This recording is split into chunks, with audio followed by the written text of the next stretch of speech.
Hi, today we're going to look at the conclusion of the first chapter of The Case for the Resurrection of Jesus.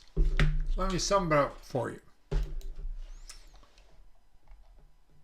People might want absolute proof of Jesus and the resurrection, but historically things can be determined drawing reasonable conclusions. Even legally, events don't have to be proven 100%, but beyond a reasonable doubt.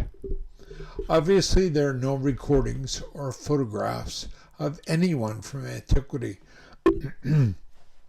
so one has to draw conclusions from limited available historical data to come to a conclusion. Even using the AI programs today, one can come up with a depiction of Jesus,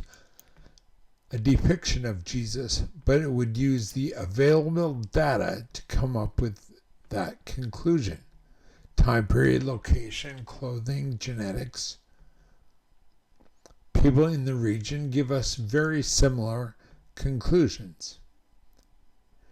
Jewish historian Flavius Josephus, Tacitus, a Roman historian, both mention his crucifixion by Pontius Pilate, and Pliny the Younger, a Roman governor, wrote a letter describing Christians as those who worship Christ as God, and attest to the rapid and organized growth of his followers.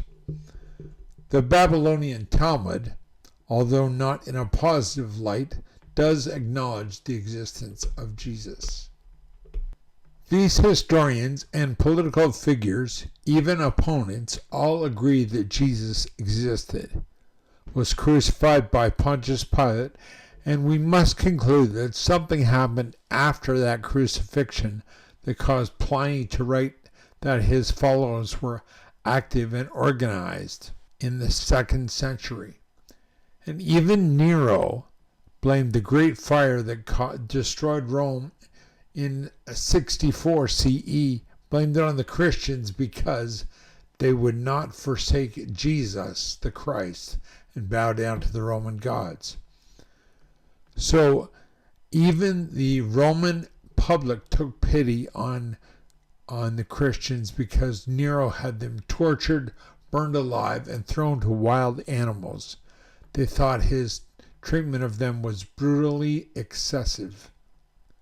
Since we have established the reality of Jesus and his crucifixion, I think it's important to look at the event that made his followers so passionate, his resurrection, and that's next time.